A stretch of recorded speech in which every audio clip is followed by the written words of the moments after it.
In about 2000, there was this book called Bowling Alone that came out.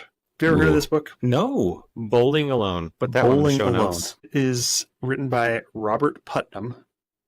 I remember that name. He's written a couple of interesting books since then.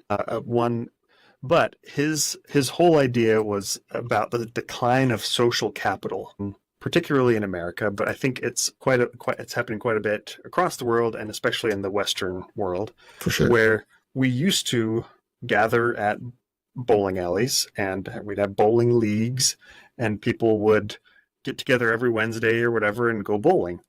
And now, well, and by now I mean 24 years ago, he started to notice some trends where people would go bowling alone, and they wouldn't have these areas. The social capital was declining, and there's been a lot of, that kind of kicked off a firestorm of people talking about, well, like why is social capital bottoming out, and what can we do about it, and is that really a bad thing? Maybe it's a good thing.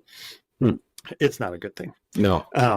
And it has coincided with the kind of the decline of religion, or the rise of religious nuns, where people are still NONES, not like nuns. Though I imagine there's a decline there.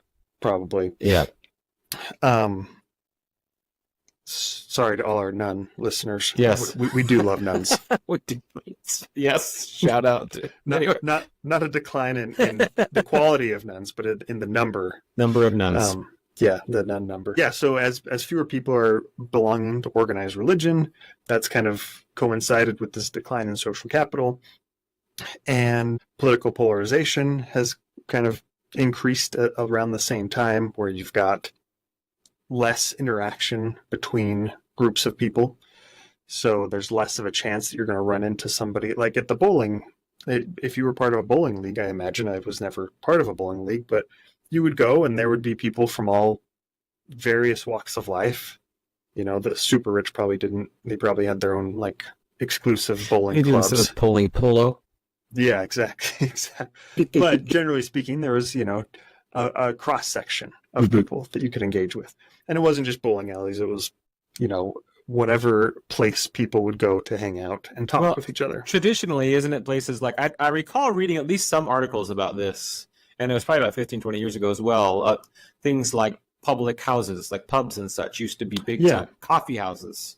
Coffee houses. Big time. And those, from a political perspective, even if you were on opposite sides, I think people on opposite sides of things used to talk to each other instead of just to themselves, which of course algorithms nowadays don't help with, right? Exactly. They keep us just talking in our own little echo chambers.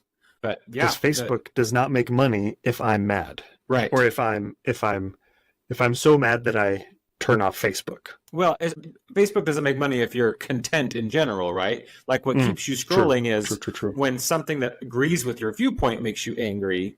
Like, yes, those stupid whatevers, because they're not pushing. They're pushing materials that are going to get you clicking, right? Clickbait sort of materials, and those is designed to, inflame. Is that a word? To inflame? Yeah. Or when you hear something that's kind of a simplified version of the other side. Yes. And you can be like, wow, everyone who disagrees with me is such an idiot. Yeah. I want to stay on this site because I feel like I'm part of the in crowd. Yeah. So as algorithms opposed are kind to of the opposite. Yes, exactly. And if you were sitting in a pub with that person, there's a human face to it, to that idea, and you're less likely. Anyway, that third space from a social capital perspective used to be so important. That's right. And so the first and second spaces are home and work. Generally speaking, a lot of people have a home or a place where it is their home space. Yes. And then you go to work, and that's kind of your workspace. And then the third space is somewhere where it's not either of those other places.